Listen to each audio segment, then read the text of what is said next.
I pretended to be a poor, naive girl when I met my fiancé's wealthy family. I wanted to see how they treated someone with nothing. They thought they could insult me, test me, even humiliate me. But what they didn't know was that I earned $37,000 a month, and I had a plan. My name is Lena Brooks, and for the past 3 years, I've lived a double life, one everyone assumes is simple, quiet, ordinary. And I let them believe it. My fiancé, Daniel, included. He thinks I work a modest job at a small marketing firm, earning just enough to pay rent and buy groceries. He thinks I'm humble because life forced me to be, not because I chose to be.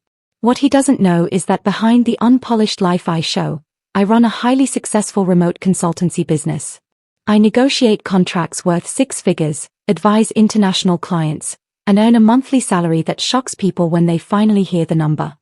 $37,000. Every month. A number I've never spoken aloud to him. I live simply not because I have to, but because I prefer it. Luxury never impressed me.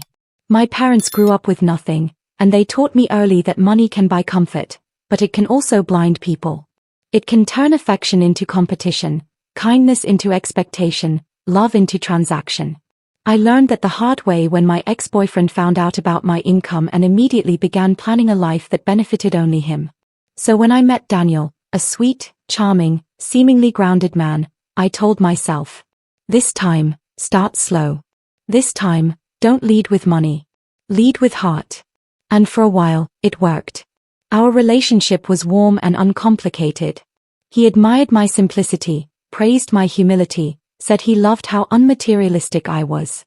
Part of me wondered what would happen if he knew the truth. Would he still love me? Or would he suddenly see me as an opportunity instead of a partner? Then came the moment everything shifted. One evening, Daniel sat beside me on my small sofa, eyes bright with excitement. My parents want to meet you, he said, running his fingers through his hair. I told them you're sweet and shy. They're excited. Shy. Sweet. Simple. Poor. That's how he described me. Not strong, not independent, not successful. Just small. And it bothered me more than I expected. His family was wealthy, old money wealthy. He had mentioned it before with the kind of casual pride people use when they've never struggled. I knew families like that. I knew how they judged, measured, dissected people. A thought crept into my mind. Dangerous. Tempting. If they think I'm poor, how will they treat me? How will Daniel react? Before I could stop myself, the decision was made. I would meet them exactly as Daniel described me. A poor, naive girl. And I would see their true faces. Daniel had always been affectionate, but that evening he was practically glowing. He paced around my living room like he was preparing for a grand announcement. I watched him, amused, until he finally stopped in front of me with a dramatic sigh. Lena, my parents want to officially invite you to dinner this Sunday. He said it like he was offering me a rare opportunity. I smiled politely. That sounds nice. But inside, something tugged, an instinct I couldn't ignore. Daniel's parents were wealthy, the kind of wealthy that showed up subtly in the way he talked. Private schools. Ski vacations abroad. Charity galas. The kind of family that measured people by last names, education pedigrees, and social class without ever admitting they did. Daniel always insisted they were traditional, not judgmental. But I had learned that in families like his, those two words were often the same thing. He sat beside me, taking my hands in his. I should tell you this, they can be a little particular. Particular how? I asked. He hesitated, then laughed nervously. They care about image. Status. Stability. You know, normal parent things. Normal? Maybe for them. He brushed a strand of hair behind my ear. I told them you're sweet and humble. And that you come from, simple beginnings. They like that. Simple beginnings. There it was again. His favorite way of describing me. And you're sure they'll like me? I asked, playing along. He kissed my hand. Of course. As long as you're yourself. Just, try not to be intimidated. They're not used to people who grew up differently. The implication stabbed quietly. Differently. Below them. He didn't mean it harshly. Daniel rarely meant harm. But intentions didn't erase impact. For a moment, I imagined showing up in the truth. Designer heels, polished makeup, hair styled like I was walking into a boardroom instead of a dining room. I imagined their faces if I told them I earned more in 1 month than some people earned in a year. But then another thought surfaced. If they truly value status, then meeting them as myself will tell me nothing about who they really are. However, meeting them as the version they expected, a poor, naive girl, would reveal everything. Their values. Their character. Daniel's loyalty. I swallowed the unsettling curiosity building inside me. Okay, I said finally, smiling softly. I'll be ready for Sunday. He pulled me into a hug, relieved. He had no idea that in that moment, I made a decision that would change everything. To walk into his family's world exactly the way they imagined me. Small, vulnerable, and powerless. But only on the surface. Inside, I would be watching. Evaluating. Learning. And the truth would reveal itself soon enough. Sunday arrived faster than I expected. I stood in front of my open wardrobe, staring at rows of neatly pressed blouses, tailored trousers, and elegant coats, the quiet evidence of a life Daniel had never seen. Silk, cashmere, fine wool, designer labels I bought not for show, but for quality and confidence. But none of that would be part of tonight. Not if I wanted to know the truth. I reached instead for a soft, faded sweater I'd owned since college. The one with tiny pills on the sleeves and a neckline slightly stretched from years of washing. I paired it with plain black jeans, no shape, no polish, and a pair of scuffed shoes I normally only wore to the grocery store. I tied my hair in a low, messy ponytail, leaving a few strands loose, creating the illusion of someone who didn't have time, or energy, to look put together. No foundation, no concealer, no lipstick. Just bare skin and the faintest hint of exhaustion. In the mirror, I barely recognized myself. Not because I looked bad. Because I looked harmless. Exactly what they expected. I picked up my usual handbag, a structured leather tote worth more than most people's monthly rent, but paused. No, not tonight. I switched it for a small canvas bag with a loose thread on the side. Even the weight felt different. Lighter. Weaker. I sat on the bed and took a slow breath. Why am I doing this? It wasn't revenge. It wasn't insecurity. It was clarity. I needed to know if this family saw value in people, or only in money. And I needed to know if Daniel, the man I might marry, would stand beside me or shrink in embarrassment. The clock struck 5. Daniel texted. On my way. You look perfect no matter what. A bittersweet smile touched my lips. If only he knew. When he arrived, his eyes scanned me quickly, and for the briefest moment, I saw something flicker. Surprise? Relief? Approval? You look sweet, he said, kissing my cheek. Mom likes girls who don't try too hard. I tucked that comment away. He held my hand as we headed to his car, talking excitedly about his parents' home, the garden, the dining room, how much his father loved discussing business. I nodded, pretending to absorb every detail. But when we pulled up to the house, large, elegant, perfectly landscaped, I felt something cold settle in my chest. Not fear. Not intimidation. Just awareness. This was a world built on first impressions. A world where appearances weren't just appreciated, they were judged, measured, weaponized. Daniel helped me out of the car, smoothing my sleeve as if trying to make me look presentable. Ready? He asked. I smiled softly. As ready as a poor, naive girl can be. He laughed, not catching the edge beneath my words. Together, we walked toward the front door, my heart steady, my mind sharp. The test was about to begin. The door opened before Daniel even had the chance to knock. His mother stood there, tall, poised, wrapped in a cream-colored sweater that looked effortlessly expensive. Her hair was styled in soft waves, makeup perfect, posture straight as if she were posing for a magazine cover instead of greeting her son. But her eyes. They shifted instantly to me. And everything changed. Her welcoming smile froze mid-curve, slipping into something tighter, thinner, more controlled. She scanned me from head to toe, my faded sweater, my worn shoes, my simple bag. Not one detail escaped her assessment. It was the kind of look people give when they're trying to decide if you belong inside their home, or outside their gate. Oh, she murmured. You must be Lena. Not lovely to meet you. Not welcome. Just. You must be. Daniel didn't notice the shift. He stepped forward happily and hugged her. Mom, Lena's here. I've been telling you so much about her. I can see that, she replied, voice cool. Before I could answer, his father appeared in the hallway, broad shoulders, tailored button-down, the kind of presence that made the furniture seem smaller. He glanced at Daniel, then at me. His eyebrows lifted almost imperceptibly, as if the sight of me was not what he expected or wanted. Dad, this is Lena, Daniel said proudly. His father extended a hand but didn't smile. His handshake was firm, but the silence that followed was louder than any words. Then came the sister. A brunette in her 20s, stylish, perfectly put together, holding a wine glass with the confidence of someone raised to believe the world applauds her existence. She eyed me openly, her expression curious, but not kind. So this is the girlfriend, she said, not bothering to hide her surprise. My cheeks warmed, but I kept my voice steady. It's nice to meet you all. His mother stepped aside just enough for us to enter, but not enough to feel welcomed.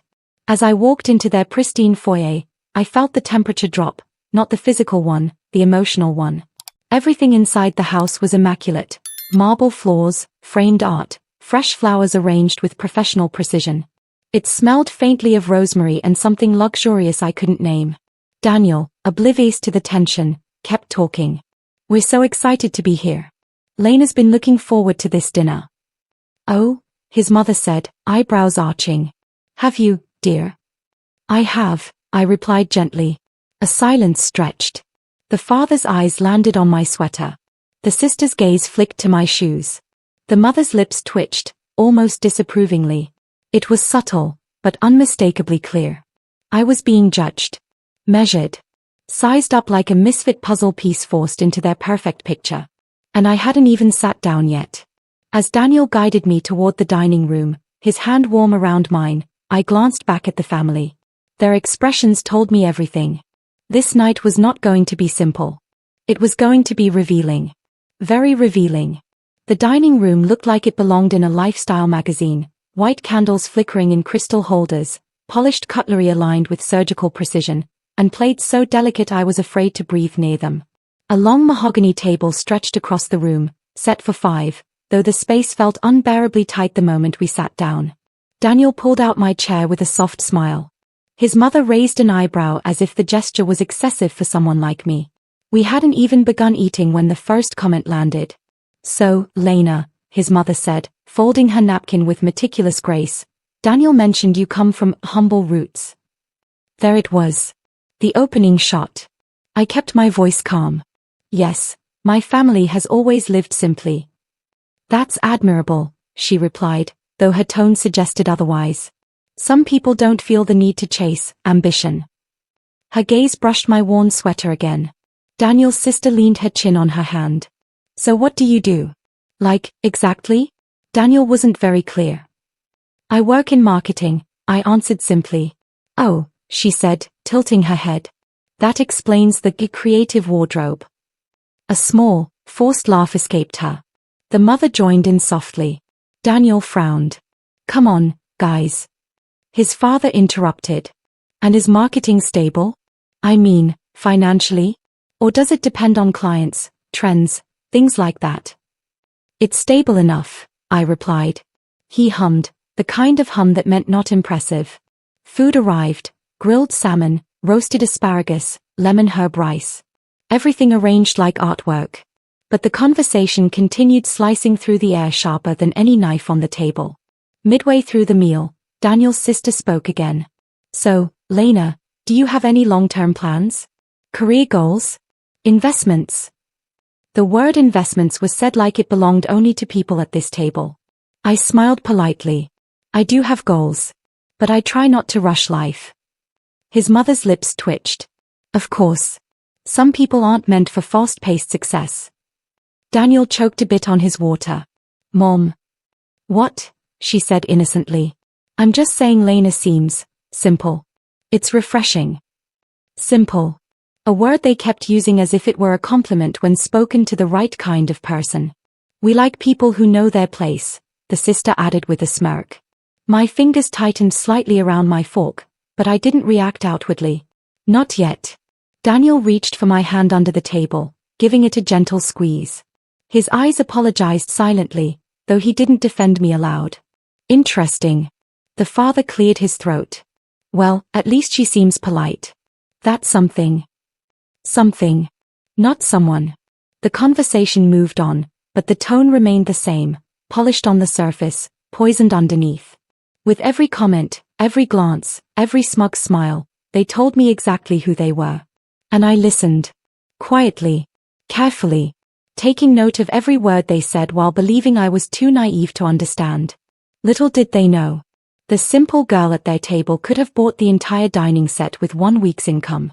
Dinner plates had barely been cleared when Daniel's sister, Vanessa, leaned back in her chair with a mischievous sparkle in her eyes, the kind that never meant anything good. She twirled her wine glass slowly, watching me over the rim as though I were a guest speaker she had invited solely for entertainment. So, Lena, she began sweetly. Too sweetly.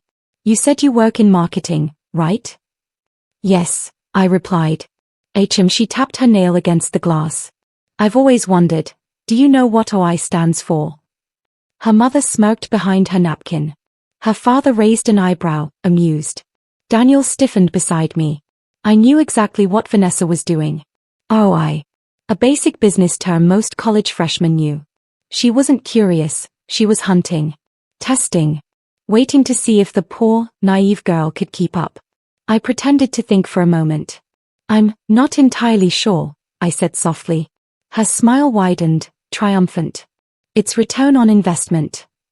She spoke slowly, as if teaching a child. It's okay, not everyone knows these things. It's advanced. Her parents exchanged proud looks, pleased with her little achievement. Oh, I said gently. That makes sense. But she wasn't finished. She leaned forward, eyes sharp. Here's another one. Do you know what a mutual fund is? Yes, I answered plainly. Her eyebrow shot up. Oh? Really? Go on then, explain it. Daniel immediately cut in. Vanessa, come on, this isn't a quiz. But Vanessa waved him off.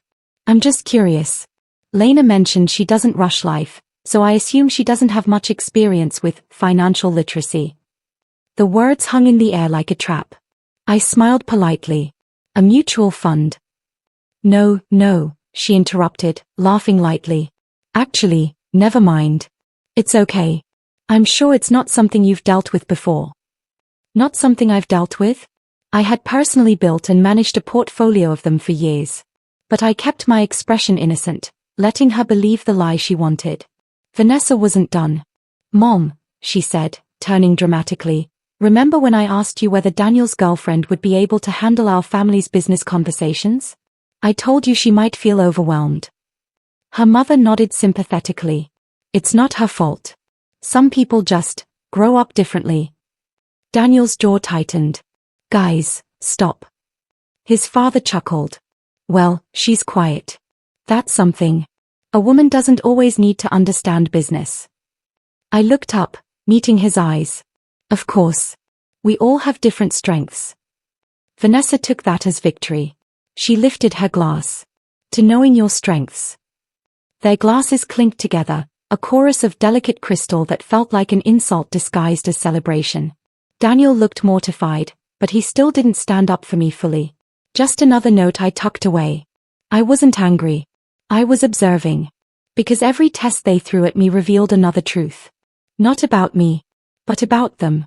And I was learning exactly how far they were willing to go to make me feel small. After the humiliating test, Vanessa excused herself to refill her wine, leaving an uncomfortable silence at the table. The candles flickered, casting long shadows across the walls, but none were colder than the expression Daniel's mother wore as she folded her hands neatly in her lap. She cleared her throat softly. Well, now that Vanessa has entertained herself, I suppose it's time we talk about something important. Daniel glanced nervously between us. Mom, please. She lifted a hand. Daniel, darling, let me speak. Her voice was calm. Too calm. The kind of calm used when delivering news meant to wound politely. She turned to me with a carefully curated smile that didn't reach her eyes. Lena, I hope you don't take this the wrong way. I'm sure you're lovely. Truly. But our family has traditions. Expectations. I felt it coming. Slow, sharp, deliberate. You see, she continued, Daniel is our only son. He has worked hard to build a future that requires partnership. Someone who can support him socially, financially, intellectually. I kept my posture relaxed, though I already knew where this was going. And while simplicity is admirable, she added, glancing pointedly at my sweater, it isn't always suitable. Not for a family like ours. Daniel sat up straighter. Mom, stop. This isn't fair. It's realistic, she replied calmly. Her eyes locked onto mine, evaluating me as though I were a resume missing qualifications. Tell me, dear, she said softly, do you truly believe you can offer Daniel the kind of life he deserves? I didn't answer immediately. Not because I lacked a response, but because I was studying her, the way she expected me to shrink, to apologize, to explain myself. Daniel sighed heavily. Mom, Lena and I are happy. Isn't that enough? No, she said bluntly. Then, softening her tone, marriage is a strategic union, Daniel. Feelings fade. Compatibility, real compatibility, is what lasts. You need someone equal. Someone who matches your upbringing. My upbringing. A polite way of saying your class. She touched his hand reassuringly. Think of your future. Your business. Your reputation. Your children. Children. She was already imagining descendants mold in their image, wealthy, polished, unquestioning. Finally, she gave me a sympathetic smile that wasn't sympathetic at all. I just want what's best for my son. And I'm not entirely convinced that you can provide that. Her words were sharp, but her tone remained silky, practiced. This wasn't a spontaneous opinion. This was a long-standing plan. A mission. A motive. She wanted me gone. Before Daniel could realize I was far more than the simple girl she thought she saw. Little did she know. I was about to give her more truth than she could handle. Dessert had just been served, tiny, delicate pastries arranged like jewelry on porcelain plates, when Daniel excused himself to take a call from work. His father followed him out of the room, leaving me with Vanessa and his mother. The moment Daniel stepped away, the atmosphere shifted. His mother's polite smile dissolved. Vanessa smirked over her wineglass. The room felt colder, as if the chandelier above us dimmed on cue. I suppose we don't need to pretend anymore, Vanessa said casually, swirling her drink. Her mother sighed, placing her napkin down with slow deliberation. Vanessa, really? Oh, come on, Mom, Vanessa interrupted, eyes flicking to me. She's smart enough to understand. They spoke as though I weren't sitting right there. I excused myself quietly, pushing back my chair. I'll just use the restroom. Neither of them bothered to respond. But I didn't head toward the hallway bathroom. Instead, I moved quietly toward the side corridor, where family portraits lined the walls. Daniel as a child, Daniel at graduation, Daniel with his parents at a charity gala. Every frame was a reminder of the privilege and polish they treasured so dearly. Voices drifted from the kitchen, sharp, low, unfiltered. Vanessa. His mother. His father had joined them. I paused, half hidden behind the wall. She's not right for him, his mother said firmly. She looked lost the entire evening. Did you see her shoes? They were falling apart. His father snorted. She doesn't have the confidence or the background to stand beside Daniel in business or socially. She'd embarrass him. Vanessa chimed in, voice thick with amusement. And did you hear how she answered my questions? She didn't even know basic business terms. Daniel deserves someone polished, not someone who still shops at clearance racks. Laughter. Soft, cruel laughter. My chest tightened, but not from pain, from clarity. Then came the final blow. His mother lowered her voice, but I still caught every word. We need to encourage Daniel to end this. The sooner the better. She's beneath him. Beneath. A word that sliced deeper than any insult thus far. Vanessa hummed thoughtfully. He'll listen. He always does. Maybe we can introduce him to someone more appropriate. Like Chloe. Ah yes, Chloe. The family friend Daniel once mentioned, whose father owned a chain of luxury hotels. Wealthy. Refined. Approved. That girl would be perfect, his father agreed. Elegant. Educated. From a good family. And unlike this one, Vanessa added, she actually fits. A glass clinked. Someone refilled their drink. But Daniel seems attached, his mother said. We'll need to guide him gently. Make him see he can do better. My breath hitched. Better. I wasn't even a person to them, just a placeholder until someone of their liking arrived. Then Daniel's voice approached from the hallway. I stepped back quickly and slipped into the dimly lit restroom before he turned the corner. My hands trembled slightly, not from hurt, but from awakening. Everything I needed to know. I had just heard. And the game had officially changed. When I returned to the dining room, Daniel was already seated again, scrolling through his phone, unaware of the storm that had unfolded in his absence. His parents and sister slipped back into their practiced smiles, their voices sugary sweet as if the conversation in the kitchen had never existed. I took my seat quietly. Dessert remained untouched on my plate, though I doubted I could taste anything even if I tried. Daniel looked up. Everything okay?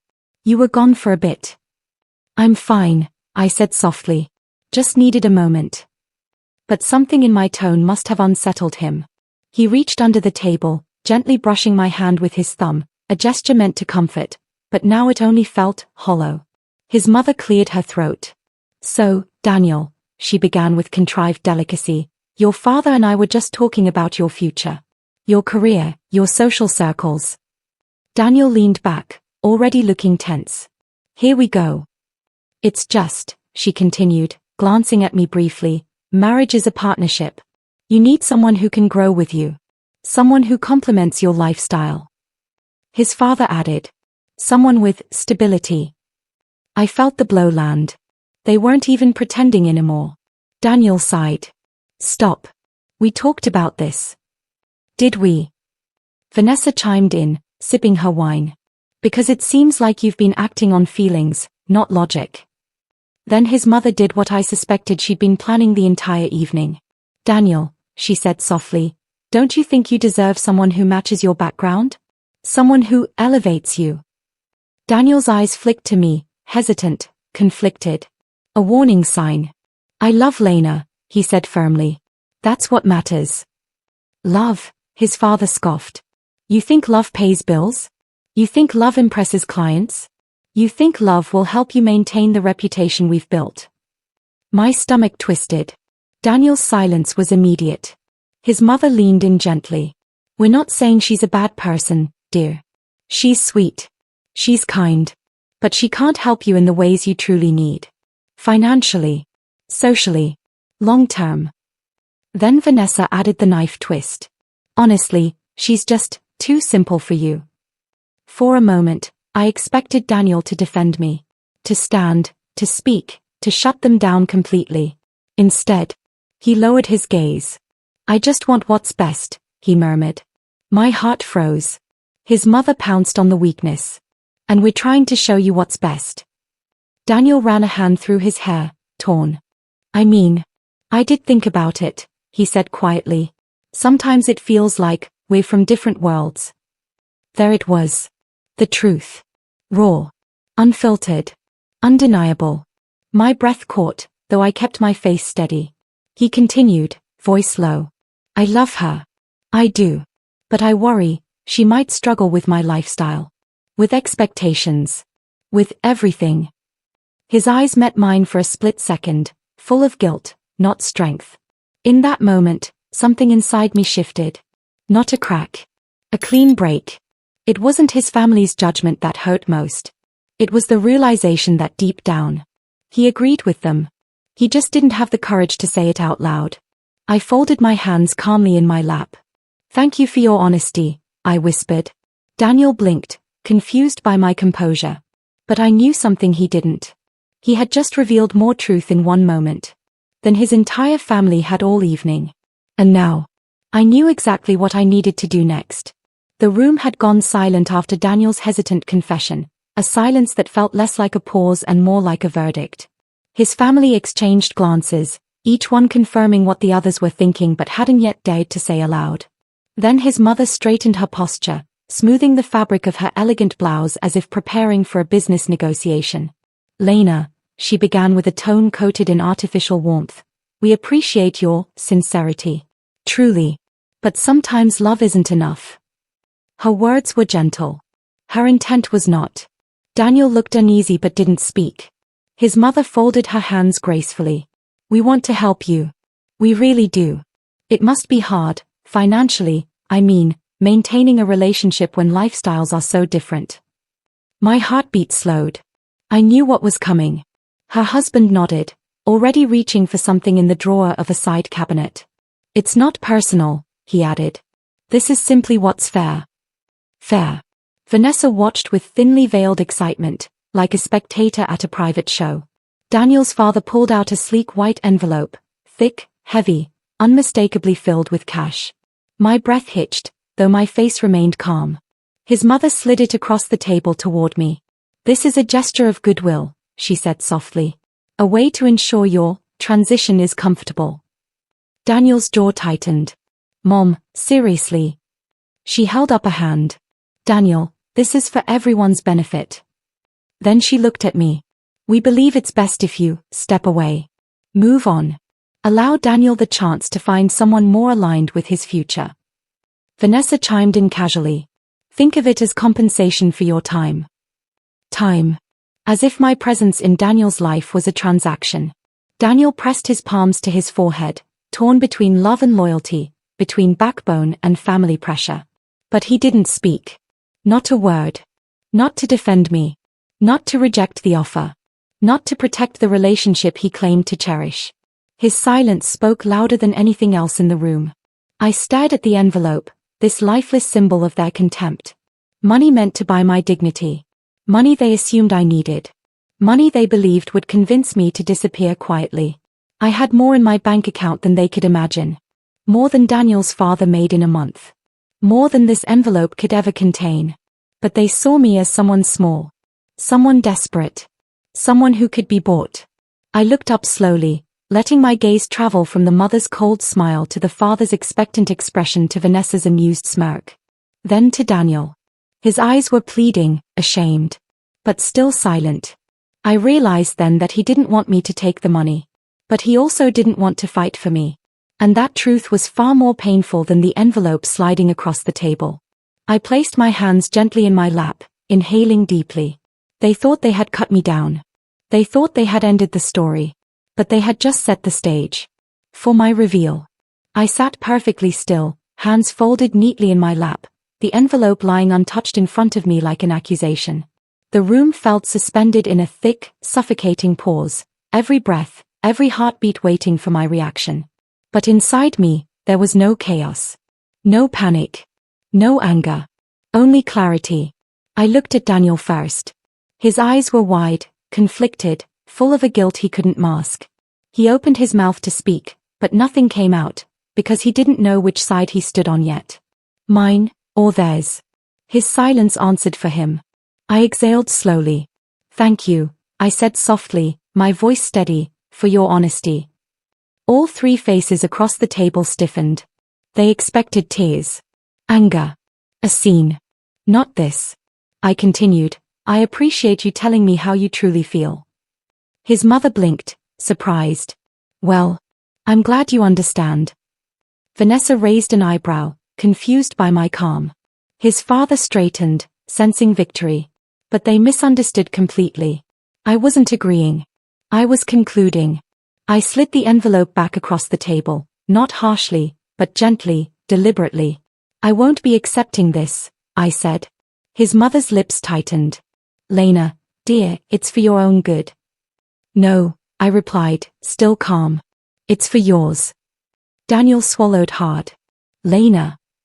I held up a hand, not to silence him, but to steady myself. Daniel, I heard your family's concerns. And I heard your silence. The room shifted. He froze. I understand now what place I hold here, I continued. And I understand what you need, and who you're willing to stand beside. His father leaned forward. Then you're agreeing to walk away. I met his gaze without flinching. I'm agreeing that this relationship deserves a moment of reflection. His mother's shoulders relaxed slightly, satisfied. But then I added, and I think it's time for all of us to see things clearly. A ripple of unease traveled across the table. I stood up slowly, smoothing my simple sweater, the same one they judged so harshly. Tonight wasn't the moment for a dramatic reveal. Not yet. But it was the moment to reclaim my voice. Thank you for dinner, I said politely. This has been enlightening. Their confusion was delicious. Because they had no idea. The girl they believed was powerless. Was the one who now held all the power. I had almost reached the foyer when Daniel hurried after me, his steps uneven, his breathing tight with panic. Lena, wait, he said, gently grabbing my arm. Please don't leave like this. I know my family can be harsh. But we can fix it. I can talk to them. I turned to him, studying the conflict etched across his face. His love battled his fear. His loyalty battled his upbringing.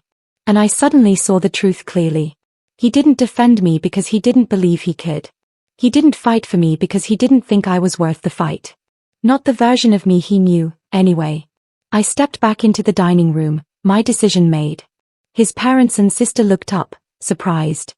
I think, I said, my voice steady, that I should clarify who I am before any decisions are made. Vanessa scoffed lightly. We know who you are. No, I replied, meeting her eyes. You know who I pretended to be. Silence. A thick, gripping silence. His father frowned. What are you talking about? I walked to the table and pulled out a chair, not to sit, but to lean on slightly, grounding myself. I didn't come here as myself tonight, I began. I came as the version Daniel unknowingly described to you, simple, naive, financially limited. His mother stiffened. Daniel's face paled. But the truth, I continued, is very different. I looked directly at Daniel first. I never told you about my work because I didn't want my career to define our relationship. I wanted to be seen for who I am, not for what I earn. His father raised an eyebrow. And what is it you earn, exactly? I didn't flinch. $37,000, I said slowly, clearly, every single month. The room reacted as if a chandelier had crashed to the floor. Vanessa choked on her wine. His father stared, stunned.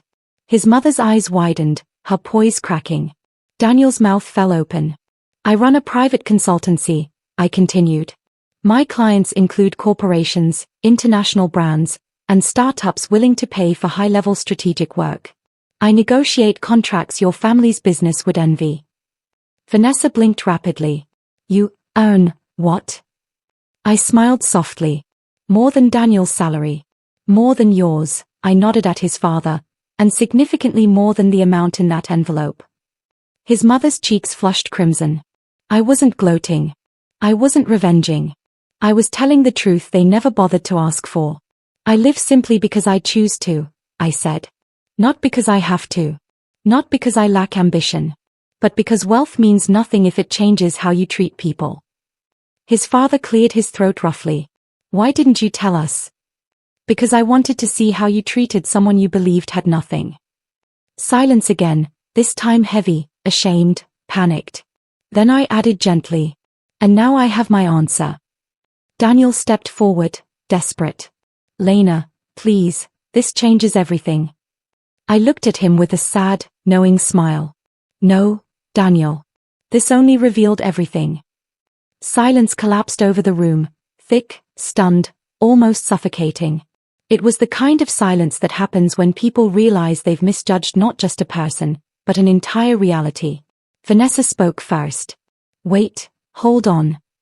She stood abruptly, nearly knocking over her wine glass. You earn $37,000 every month? As in real money? Not, like, theoretical business money. I tilted my head. Real money. Deposited every 30 days. Her jaw dropped. She looked between her parents wildly, as if realizing they had just insulted someone far above their imagined hierarchy. His father cleared his throat, straightening his posture. Well, that is quite impressive, he said, forcing a smile that didn't reach his eyes. Very impressive. Why didn't you mention this earlier? We misunderstood your situation. Misunderstood. I raised an eyebrow. You didn't try to understand. You assumed. His mother, the queen of composure, suddenly leaned forward with a warm, almost maternal smile, so different from the cold appraisal she'd given me earlier. Lena, dear. I hope you know we never meant to offend you. If anything, we admire humility. Truly. It's a rare quality these days. She reached out slightly, as if to touch my hand. And a woman who is successful and modest? That's extraordinary. Vanessa nodded vigorously. Yes. I mean, wow. Daniel always chooses amazing people. Right, Dad? Her father nodded stiffly. Of course. Lena, you would be an asset to this family. A great match. A great match. Funny how quickly beneath us had turned into valuable. Daniel stepped forward, relief washing over him. See? They didn't mean it. They just didn't know. Now everything's clearer. We can move past this. I looked at him carefully. He genuinely believed the problem had been solved. That money erased everything. That wealth rewrote the insults, the tests, the judgments. His mother clasped her hands. We would love to get to know the real you. You must come again, under better circumstances. And maybe, Vanessa added eagerly, you could give me some career advice. Or investment tips. I'd love to learn from you. His father nodded. Yes. We should restart. Fresh slate. No hard feelings. No hard feelings. I studied all of them. Their suddenly soft voices. Their reshaped smiles. Their quick pivot from superiority to admiration. The moment they learned I was wealthy. They weren't apologizing. They were adjusting. Recalculating. Repositioning themselves for advantage. Their true values had already been exposed. And money had only amplified the truth. Daniel reached for my hand again. Lena, isn't this better now? I looked at him gently. The painful part wasn't that his family changed their behavior after learning about my income. The painful part was that he did too. Daniel still held my hand, his grip tight with desperation, as if he could anchor me to a future he had already watched slip from his fingers. Lena, please, he whispered. Everything's fine now. They understand. They accept you. Accept me. Now. Only now. I gently pulled my hand free. His mother leaned forward immediately. You must understand, everything we said earlier was based on incomplete information. We didn't realize who you truly were. And now that we do, his father added, smiling stiffly, we'd be honored to welcome you into our family. Vanessa nodded so quickly I thought her earrings might fall off. Seriously, Lena, you're amazing. I mean, wow. You're exactly the kind of woman Daniel needs. Daniel stepped closer, hopeful. See? Everyone's on the same page now. I shook my head slowly. No, Daniel, we're not. Confusion clouded his face. Why not? What's wrong now? I looked at each of them, letting the silence settle thick and heavy. Your family didn't reject me because I lacked character, I said quietly. They rejected me because they believed I lacked money. His mother stiffened. That's not. I raised a hand gently. Please. Let me finish. I walked into this house tonight pretending to be poor. And in return, I saw who you all really are. Not when you're impressed. Not when you're benefiting. But when you believe someone has nothing to offer you. His mother's smile vanished. His father's jaw tightened. Vanessa swallowed hard. I continued, voice steady. You insulted me. You mocked me. You tested me. You tried to buy me off the moment I didn't fit your expectations. Vanessa looked down, shame creeping over her face. And Daniel. I turned toward him, my heart heavier for what I had to say. You didn't defend me. Daniel flinched. You sat there, hearing them question my worth, and you said nothing until you heard my salary. Only then did you fight for me. His voice broke. I was scared. They've always pressured me, Lena. I didn't know what to do. I wasn't expecting you to choose me over your family, I said softly. I was expecting you to choose respect over silence. His throat tightened. I love you. And I loved you, I whispered. But love without loyalty becomes fear. And love without respect becomes pain. His mother stood abruptly. Surely you're not ending things over a misunderstanding. This wasn't a misunderstanding, I replied. This was a revelation. I stepped back from them all, my voice firm but calm. I don't want to join a family that treats people based on what they earn. I don't want a partner who finds his voice only after hearing my income. Daniel reached out, voice trembling. Please, Lena, don't do this. I shook my head gently. I deserve a love that sees my worth even when I'm wearing my oldest sweater. His mother exhaled sharply. His father looked stunned. Vanessa blinked back embarrassment. And Daniel finally understood. My decision was final. I'm ending this engagement, I said softly. Not out of anger, but out of self-respect. Then I turned toward the door. Not running. Not broken. But walking away with the dignity they had never expected me to possess. The cold night air hit my cheeks the moment I stepped outside, but instead of stinging, it felt refreshing, like the first deep breath after years of holding it in. The sky above was dark, sprinkled with faint stars, and for the first time in months, I felt light. Untethered. Free. Behind me, the tall wooden door remained shut. A barrier between who I had pretended to be, and who I was finally choosing to become again. My footsteps echoed softly as I walked down the long stone pathway. The garden lights glowed weakly, illuminating my faded sweater, my simple shoes, my plain ponytail. Funny, these things they used to judge me were suddenly symbols of my strength. Because I had walked in poor and powerless. But I walked out rich with clarity. My phone buzzed in my hand. It was Daniel. Please don't leave like this. Can we talk? I can fix this. I'll change everything. I read every word slowly. But some things can't be fixed with apologies. Especially not when the apology comes only after discovering your value in dollars. I turned my phone off. The world felt quiet. A peaceful quiet. The next morning, I woke up in my apartment, my real home, my real world. Sunlight streamed through the blinds, warming my face. I brewed my favorite coffee, sat on my couch, and opened my laptop. The moment my fingers touched the keyboard, I felt like myself again. Emails from clients waited. Contracts. Consultation requests. A new partnership offer from a tech company overseas. Work that respected me. Work that valued me. Work that saw my worth without needing to test it first. As I typed, I thought of Daniel's family. Their polished smiles, their sharp words, their quick reversal. I wasn't angry anymore. I just understood. They were people who judged worth by circumstances, not character. And I had spent too much of my life building myself to let anyone shrink me again. Later that week, I booked a short getaway to the mountains, a quiet retreat, just me, my notebooks, and the reflection of who I was becoming. One evening on that trip, I stood on the balcony overlooking a valley of pine trees, breathing in crisp air that tasted like freedom. I realized something. I hadn't lost anything. I had gained myself back. My strength. My standards. My voice. Choosing myself was the real love story. And as the sun dipped behind the mountains, painting the sky in shades of orange and gold, I whispered a truth I wished every woman could feel. You are enough, even without wealth. And you are unstoppable, when you finally see your own worth.